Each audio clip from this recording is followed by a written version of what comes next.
Maldita reencarnação. Capítulo 56. 19 anos. 3. O que está acontecendo hoje? Eugênio pensou exasperado. Não havia como isso ser uma coincidência. Tinha que ser um movimento daquele comandante dos magos da corte que o estava seguindo como um rastro de cocô de peixe dourado. Mas, por enquanto, Eugênio largou a garra de lagosta que estava segurando e se levantou. E pensar que eu encontraria um personagem tão honrado em um lugar tão pobre. Eugênio parou. Este lugar dificilmente pode ser chamado de pobre, contestou a pessoa a quem Eugênio se dirigia. Mesmo em todo o Pentágono, esse restaurante é bem famoso, afinal. Mas você não vai negar que é um personagem honrado? Se dependesse de mim, eu negaria, mas não seria ridículo da minha parte cometer um crime contra Sua Majestade fazendo isso. A pessoa que Eugênio estava falando era o Neem Abram, o príncipe herdeiro de Arop, que acaba de entrar no salão privativo que haviam reservado neste restaurante sem um único atendente o acompanhando. Com um sorriso brilhante, ele apontou para um lugar vazio na mesa de Eugênio. Posso sentar aí? Perguntou educadamente. Eugênio respondeu. Não importa para mim, mas pode não haver muito significado para esta escolha, mas Eugênio ainda olhou para Lovelian pedindo permissão. Assim como Eugênio, Lovelian também se levantou da cadeira. Também estou bem com isso. No entanto, príncipe herdeiro, seria melhor para você se eu saísse do meu lugar? Perguntou Lovelian. O Neem assegurou-lhe. Não há necessidade disso.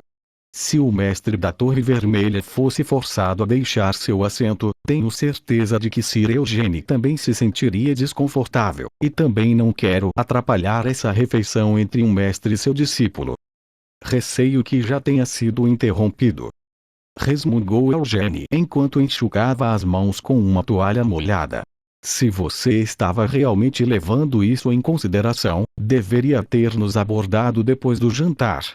Essa maneira de falar era grosseira demais para ser usada ao falar com o príncipe herdeiro, que era o primeiro na linha de sucessão. No entanto, nenhum dos presentes apontou a grosseria de Eugênio. Fazia 2 anos desde que Eugênio chegou a Arop, embora não fosse muito frequente, ele se encontrava com o Neem algumas vezes durante esse período. Essa também era minha intenção, revelou o Neem. Mas me parece, Sir Eugênio, que sua refeição acabou demorando mais do que eu pretendia. Você estava realmente planejando comer todas as lagostas que este restaurante tem disponível? Ei, isso é um exagero. Você não sabe, príncipe herdeiro. Essas lagostas, na verdade, têm muito pouca carne depois de serem descascadas. Eugênio se defendeu. O Neem mudou de assunto. Não sabia que Sir Eugênio gostava tanto de frutos do mar. Eu gosto de qualquer coisa, desde que tenha um gosto bom. Mas por que ainda não se sentou? Eugênio perguntou enquanto puxava a cadeira vazia. A este convite, o Neem riu e sentou-se. Vendo você mostrar uma cortesia tão incomum, parece que caminhar até aqui foi em vão. Observou o Neem. Você deveria ter suspeitado em seu coração antes mesmo de vir para cá, disse Eugênio. Bem, pode ser esse o caso. Agora, vamos ver, parece que vai demorar um pouco para eles nos servirem novos pratos. Então o Neem disse. Se está me convidando para jantar, temo que terei que recusar. Se for esse o caso, então vamos direto ao assunto, disse Eugênio com um sorriso ao largar a toalha molhada. Embora não importa o que o príncipe herdeiro ofereça, temo que minha decisão não mude. Mesmo que eu esteja prometendo a você o cargo de comandante dos magos da corte. O Neem respondeu calmamente, como se estivesse esperando a recusa de Eugênio. Posso garantir esta oferta com meu bom nome. Eugênio ergueu uma sobrancelha. Acredito que isso deve estar fora de suas capacidades por enquanto. Em 10 anos. Declarou o Neem com firmeza. Embora o Neem tivesse prometido que o cargo seria dele em 10 anos, Eugênio ainda tinha apenas 19 anos. Nenhum único mago na história de Arop conseguiu se tornar o comandante dos magos da corte na tenra idade de 29 anos. Não é um pouco otimista demais? Eugênie perguntou duvidosamente. Onein explicou calmamente. Em 10 anos, serei o rei de Arot. Até ouvir essas palavras era o suficiente para ser perigoso para o ouvinte. No entanto, este salão privativo foi projetado para que qualquer conversa que ocorresse dentro dele não pudesse vazar. Além disso, no momento em que Onein entrou, Lovelian lançou pessoalmente um feitiço para aumentar a proteção da sala contra a vigilância. Dito isso, não era como se as palavras de Onein fossem menos perigosas para todas essas precauções. Acredito que o monarca reinante ainda deve ter a palavra final sobre esse assunto. Quando Lovelian fez essa pergunta com os olhos semicerrados, Onein sorriu brilhantemente e levantou as duas mãos em rendição. Por favor, não entendam errado, disse ele. Já recebi uma promessa de meu pai sobre a sucessão do trono. Não apenas meu direito de sucessão é incomparável, mas o povo de Arot também confia em mim e não tem dúvidas de que serei seu próximo rei. Mesmo que seja esse o caso, suas palavras ainda são inadequadas. Lovelian o advertiu. Apesar de ter dito isso, Lovelian também não tinha dúvidas de que Onein seria capaz de se tornar o próximo rei. Claro, havia outros sucessores em potencial, mas Onein era incomparável entre todos os seus irmãos. O povo de Arot tinha tanto respeito e admiração pela magia que foi chamado de Reino Mágico. Embora este país tenha produzido muitos grandes magos geração após geração, mesmo entre todos esses magos, a família real de Arot podia orgulhosamente se gabar de possuir uma excelente linhagem para magia. E mesmo entre a família real, Onein era absolutamente excepcional. Todos na família real de Arot podem ter começado a aprender magia desde tenra idade, mas Onein foi o primeiro na história da família real a chegar ao quinto círculo antes mesmo de se tornar adulto. E não é apenas comparado ao resto da família real, Lovelian pensou. Entre todos os magos que estudaram em Arot, nenhum conseguiu chegar ao quinto círculo antes de entrar na idade adulta. Mesmo Lovelian, que sempre foi chamado de gênio desde muito jovem, subiu para o quinto círculo somente depois de se tornar adulto.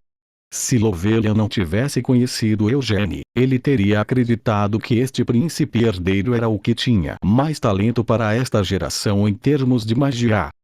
Os magos da corte estão sob o comando direto do rei. É claro que será necessária alguma mediação em relação ao parlamento, mas se for você, Sir Eugênie, tenho certeza de que em 10 anos terá obtido qualificações suficientes para o papel. Declarou Onein. Eugênie expressou suas dúvidas. Embora eu seja grato por sua autoestima, príncipe herdeiro, você não pode ter certeza de que nível minha magia atingiu, correto? Não foi porque Sir Eugênie e o mestre da Torre Vermelha foram bastante meticulosos em escondê-lo. Agora, por que vocês esconderiam isso? Onein perguntou com um sorriso. Suspeito que esteja escondendo, porque há uma boa razão para fazê-lo. Já que não revelou diretamente, só posso fazer suposições, mas os outros magos também devem suspeitar de algo nesse sentido. HM. Eugênie grunhiu para que ele continuasse. Bruxaria. Disse Onein enquanto olhava para Eugênie com os olhos semicerrados. Onein estava usando o feitiço do sexto círculo, olho investigativo. Este feitiço era capaz de detectar a mana contida no corpo de Eugênie. Só de olhar para a quantidade de mana que ele possuía, poderia dizer que a mana de Eugênie estava muito além do que um mago comum do quinto círculo poderia possuir. Onein foi direto ao ponto. Você compreendeu o Eternal Oli? Realmente precisa que eu responda a isso? Eugênie perguntou em troca.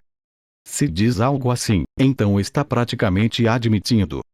Observou Onein.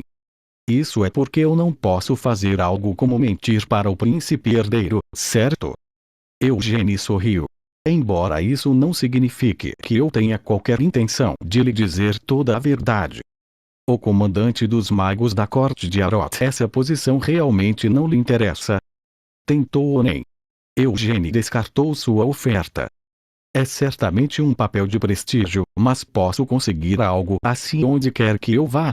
Eugênie realmente não estava interessado em tal posição. especialmente porque vinha com deveres militares. Além disso, como acaba de dizer, Eugênio estava confiante de que, com suas habilidades, seria bem-vindo em qualquer lugar que fosse. Apenas em termos de poder nacional, o império que eu era superior a Arot. Afinal, apenas 3 países neste vasto continente eram poderosos o suficiente para serem chamados de impérios. O Sacro Império de Uras, o império que eu e o domínio demoníaco de Elmut. No momento, Eugênio era apenas um membro do clã Lyonheart. Embora o patriarca da família principal não tivesse um título nobre desde a passagem do Grande Vermouth, na verdade havia muitos membros entre as linhagens colaterais dos Lyonheart que detinham títulos nobres de alto escalão. Se Eugênio tomasse um título jurando fidelidade à coroa, ele seria capaz de obter o posto mais baixo de barão com facilidade. Se for com a habilidade de Sir Eugênio, é claro que é um caso. Concordou Onen. Mas é realmente impossível tentarmos você a ficar em Arot com essa posição. Não é que eu não goste de Arot ou odeie a ideia de me tornar um mago da corte. É só que não estou muito interessado nisso.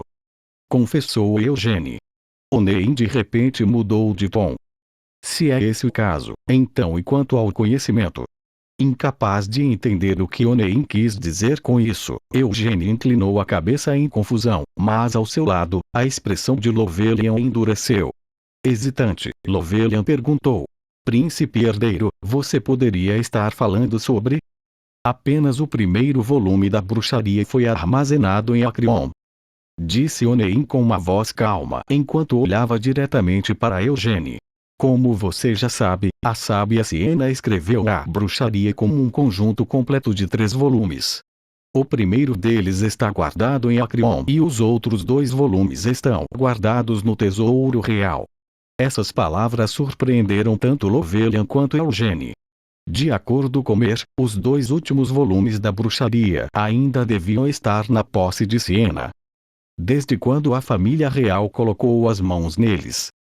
Lovelian exigiu como uma expressão firme.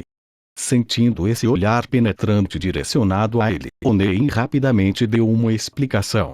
Por favor, não tenha a ideia errada. Os volumes guardados no Tesouro Real são apenas cópias que a senhorita Siena deixou como presente para a família real. Mesmo a família real ainda desconhece o paradeiro atual da senhorita Siena e dos 2 volumes originais. Isso é mesmo verdade? Lovelian perguntou desconfiado. Onen deu de ombros. Não tenho motivos para mentir para vocês. Lovelian olhou para Onen por alguns momentos antes de soltar um suspiro pesado.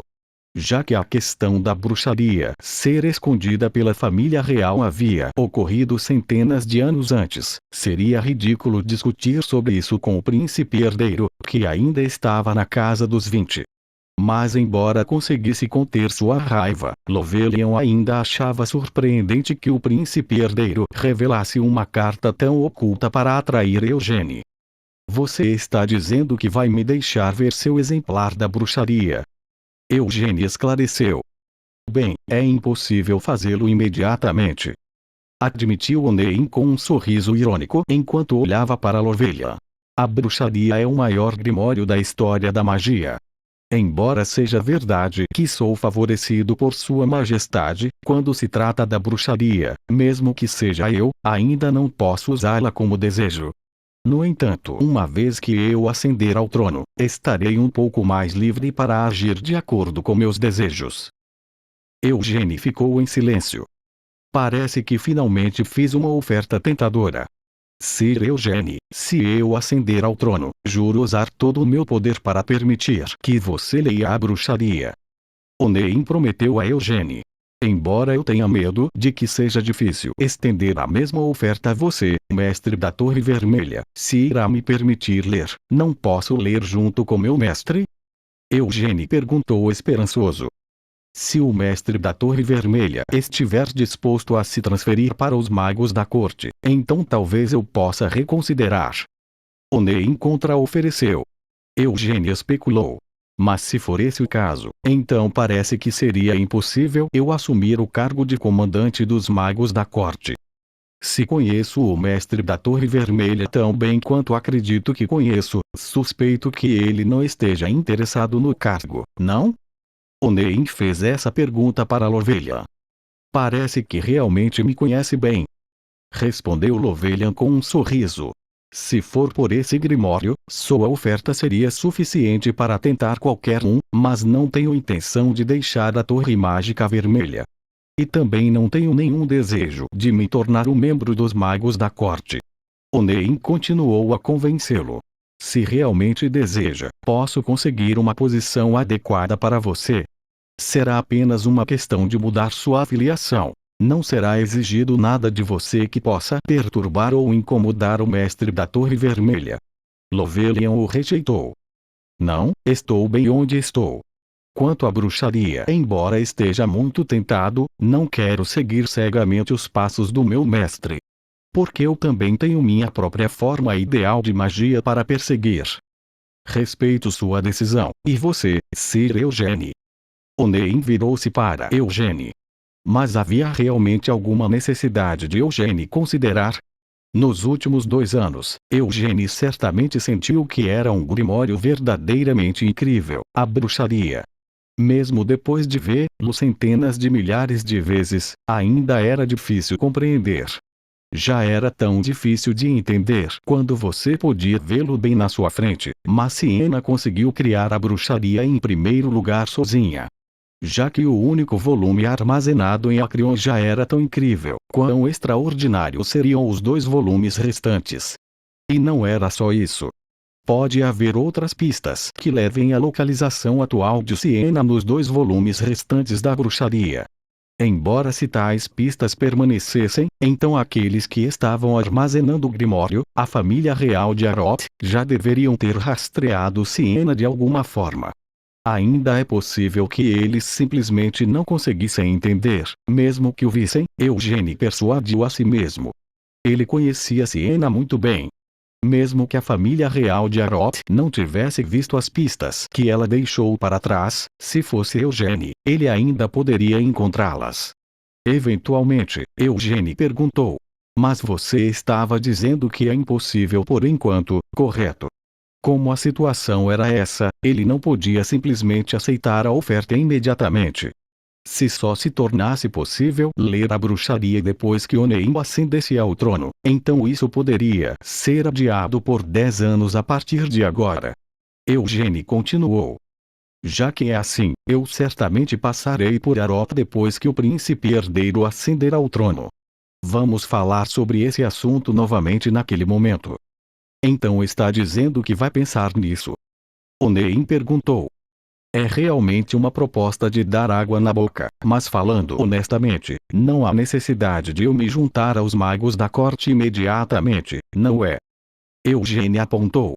Onein ficou perdido em pensamentos por alguns momentos. Para ser honesto, ele esperava ouvir a aceitação imediata de Eugene para que pudesse rapidamente recrutá-lo para os magos da corte. Tudo isso para garantir a estabilidade de seus planos. Embora seu direito de sucessão não pudesse ser abalado, para lidar com aquelas velhas raposas espertas no parlamento, ele precisava de um poder diferente daquele que lhe era concedido por seu direito de sucessão. Onein tinha o apoio dos magos da corte de Aroth. Mesmo neste reino mágico, os magos da corte eram um corpo mágico que era conhecido por sua habilidade em magia de combate. No entanto, apenas com isso, Onein sentiu que não seria capaz de manter sob controle o poder das 5 torres mágicas ou da Guilda dos Magos, cuja última estava intimamente ligada ao parlamento. A sorte era que, por enquanto, as torres mágicas permaneciam neutras. Dito isto, a Guilda dos Magos ainda era uma preocupação. Mesmo que fossem compostos de magos que não conseguiram entrar nas torres mágicas, a guilda superava esmagadoramente as torres em termos de números puros. Além disso, a guilda tinha um relacionamento próximo com o parlamento que realmente governava os assuntos de Aroth. Onein considerou a situação. As torres mágicas estão apenas neutras por enquanto. Eles podem respeitar a família real, mas têm laços mais estreitos com o parlamento. O rei reinava, mas não governava. Arot seguiu o sistema de monarquia constitucional por centenas de anos. Os reis de Arot só conseguiram manter o poder de governar o povo por algumas gerações após a morte do fundador de Arot, o Rei Mágico. Onein desejava mudar isso. Ele queria abandonar o papel simbólico que a família real havia assumido e reformar Arot. O parlamento, que deveria governar o povo com justiça, já mostrava sinais de corrupção desde o início de sua existência. Os magos negros que vieram se esgueirando de sei lá onde estavam minando a guilda e até estendiam seu alcance ao parlamento. Não só isso, o povo demônio de Omut e indivíduos ricos de outros países eram suspeitos de comprar membros do parlamento. Nessas circunstâncias, o mestre da Torre Mágica Negra, Balzaclo de Bet, felizmente estava mantendo distância tanto do parlamento quanto da guilda, preservando sua neutralidade. Dito isso, Onein não pôde deixar de desconfiar de Balzac. Se fosse por causa de Arot, todas as raízes perturbadoras teriam que ser arrancadas. Esse era o objetivo final de Onein, mas a atual família real não tinha esse tipo de poder. Seu pai real era um homem de vontade fraca que relutava em brigar com o parlamento ou com a guilda. Como tal, Onein sentiu que não tinha escolha a não ser dar um passo à frente e fazer isso sozinho. Se eu conseguir atrair Sir Eugene para se tornar o comandante dos magos da corte, poderei pegar emprestada a força do clã Lyonheart, pensou Onein. Na verdade, ele não gostava de ter que fazer isso. Já que era problema de Arot, não deveria Arot ser o único a consertá-lo. Onein continuou tramando. Se eu conseguir recrutar Sir Eugene, tenho certeza de que o mestre da Torre Vermelha também dará sua força. É um fato bem conhecido que o mestre da Torre Vermelha odeia o mestre da Torre Negra. No entanto, Onein não podia se dar ao luxo de falar abertamente e pedir ajuda a Eugene. Como príncipe herdeiro, Onein não estava em uma posição em que pudesse contar livremente a um estranho alguns dos segredos vergonhosos de Arot. Afinal, ele ainda tinha apenas suas suspeitas de que havia corrupção no parlamento. De fato, a própria Rua Bolero poderia ser considerada um foco de corrupção, mas a existência dessa rua também recebeu a aquiescência tácita da família real. Eventualmente, Onein respondeu: compreendo, então se é assim, enviarei uma carta a você quando minha coroação for confirmada. Obrigado por pensar tão bem de mim, disse Eugene. A propósito, Sir Eugene, você poderia me dizer o que exatamente conseguiu de Acreon? Onein perguntou com curiosidade. Eugene minimizou suas conquistas. Nada muito impressionante. Apenas passei a sentir que a magia realmente tem possibilidades extraordinárias, e consegui aprender apenas uma pequena quantidade de conhecimento. É mesmo? A resposta de Eugene pode ter sido ambígua, mas Onein ficou satisfeito. Uma pequena quantidade de conhecimento, disse Eugene. Se outra pessoa tivesse falado essas palavras, então Onein poderia não ter pensado muito nelas, mas quem disse isso foi o jovem leão que teria nascido com a maior quantidade de talento visto desde o grande Vermouth. Onein mudou de assunto. Ouvi dizer que deixará Arot assim que a tese em que está trabalhando estiver concluída. Onde planeja ir a seguir? Eugene revelou. Vou sair para comer os caranguejos de gelo do Reino Rur do Norte. Em seguida, estou planejando provar os escorpiões de cactos de Naama. Você é um fã de gastronomia? Sim. Está falando sério? Sim. Onein ficou atordoado. A reação mostrada por Onein não foi tão diferente da de Lovelha quando ouviu pela primeira vez os planos de Eugene. Onein olhou para Lovelha com um olhar confuso, apenas para receber um breve aceno de cabeça dele. A gastronomia é um hobby bastante impressionante. Onein finalmente comentou assim que voltou a si. Obrigado pela compreensão, respondeu Eugene com um sorriso. O verão praticamente passou voando. Eugene não gastou nenhum momento de tempo desfrutando de nenhuma das atividades que caracterizavam a temporada. Este não era apenas um comportamento que havia adquirido desde que chegou a Arot. Depois de ter reencarnado, ele nunca voltou os olhos para se divertir. Enquanto estava hospedado na propriedade principal, Cian e Ciel tentaram repetidamente convencê-lo a sair de férias com eles no verão e, no inverno, eles conspiravam para levá-lo a esquiar com eles, mas Eugene nunca ia junto com seus planos. Eugene também não tinha nenhuma intenção de fazê-lo no futuro. O mar com o qual Eugene estava familiarizado era um lugar assombroso onde naufrágios e cadáveres flutuantes podiam ser vistos aonde quer que olhasse. A área do mar que ligava Elmuta aos países vizinhos estava cheia de ninhos de monstros marinhos terríveis e poderosos. A neve com a qual Eugene estava familiarizado era tingida de vermelho com sangue, formando um cemitério de cadáveres congelados cujos membros podiam ser vistos saindo de todo o lugar.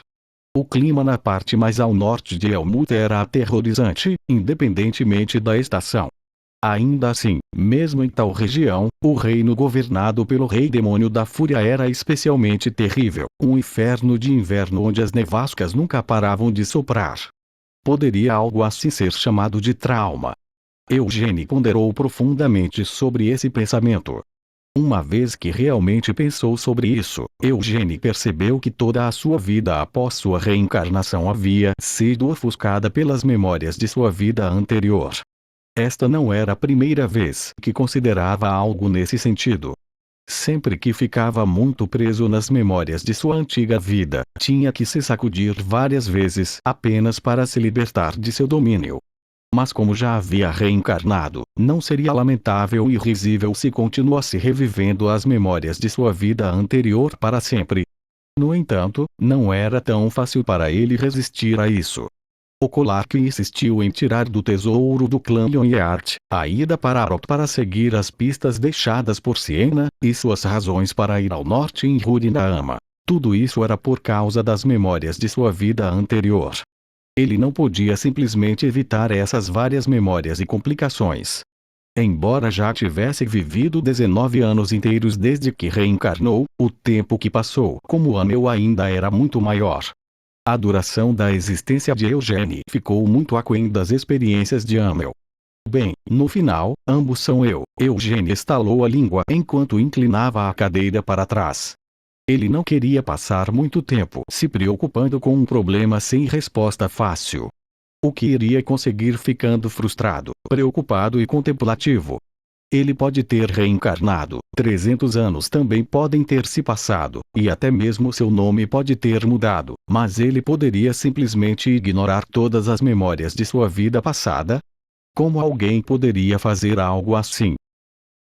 Eugene suspirou ao chegar a essa conclusão. Enquanto isso, na frente dele, Mer estava lendo a tese de Eugene com os olhos bem abertos. A tese era apenas para autossatisfação, uma tese que nunca teve a intenção de ser publicada, mas que não diminuiu seu valor.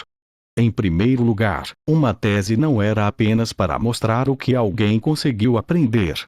Nesse sentido, a tese de Eugene foi impressionante.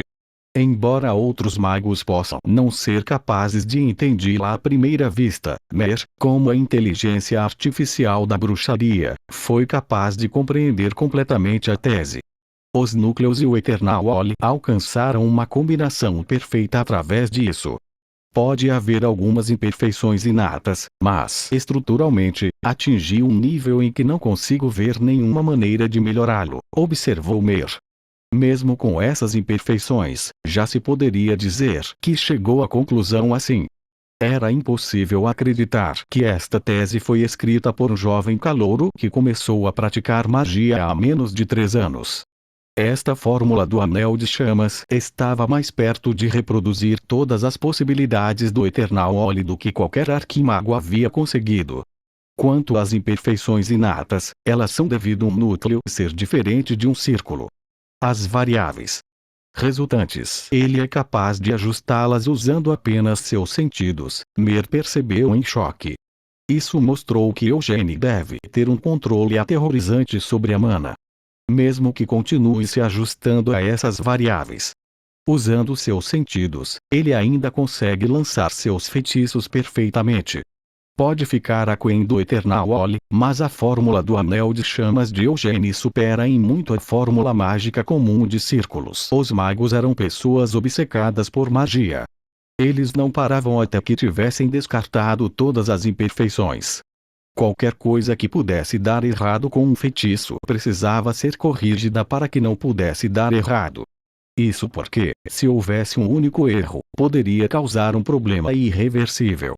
No entanto, Eugênie simplesmente aceitou essas imperfeições. Com a experiência de sua vida anterior e o talento de sua vida atual, Eugênie foi capaz de trazer um desafio que deveria ser tão difícil que era impossível para o reino das possibilidades. Mesmo a fórmula mágica, que outros magos não conseguiam entender e podiam até considerar um fracasso, não era um fracasso aos olhos de Eugênie. O sucesso desta fórmula do Anel de Chamas foi baseado em uma proposta muito absurda e incrível. Mer não pôde deixar de dizer isso eventualmente. Quanto ao seu nível de acabamento está bom. Mas já que o único que pode usá-lo é você, parece um pouco egoísta. Pelo menos foi o que senti ao ler. De um ponto de vista geral, suas imperfeições o tornam inutilizável, mas esse não é o seu caso, Sir Eugênie, e julgando pelos seus padrões, seu nível de acabamento é excelente. A expressão de Mer se contorceu quando relutantemente admitiu isso. Assim como Eugênie havia dito, ele conseguiu concluir sua tese antes do final do verão. Quando vai partir? Mer finalmente perguntou. Depois de amanhã. Respondeu Eugênie. Com sua personalidade, eu tinha certeza de que partiria amanhã, Sir Eugênie. Já que sou apenas humano, preciso pelo menos descansar um dia inteiro. Além disso, eles disseram que fariam uma festa de despedida para mim na Torre Mágica Vermelha. Isso deve ser tão bom para você. Não vai poder ir lá e comer muita comida deliciosa. Também receberá parabéns de todos os lados. Mer disse sarcasticamente enquanto fazia beicinho. Enquanto amassava o grande chapéu que havia colocado ao lado dela, Mer olhou para Eugênie. Ela o lembrou. Sir Eugênie, certamente não esqueceu o que me disse há alguns meses, certo? Você não disse que teria algo para me dizer. Primeiro, deixe-me perguntar uma coisa. Disse Eugênie ao parar de se reclinar na cadeira. As coisas de que falamos você consegue passar para outra pessoa. Nossa, você está mesmo suspeitando de mim agora. Mer exigiu enquanto chamas de raiva queimavam em seus olhos. Você está me perguntando isso, porque tem medo de que eu tenha contado para outro mago sobre o que conversamos ao discutir sua tese? Bem, você já disse alguma coisa? Não. Sir Eugênie, você sabe o quanto aqueles filhos da puta, o mestre da Torre Verde e alguns outros ficam me irritando quando você não está por perto. Mesmo que não tenha dito nada, eles não podem simplesmente forçá-la a dizer algo. Ah! Nunca percebi que você era esse tipo de pessoa, Sir Eugênie. Você realmente não consegue confiar em alguém não algo como eu. Mesmo que aqueles malditos tentassem dissecar tanto a bruxaria quanto a mim, eu absolutamente nunca diria nada. Por que não? Porque fui programada para não fazer isso. Isso não é algo especial em relação a você. É uma função destinada a preservar a segurança e a privacidade de todos os magos autorizados a entrar em Crion.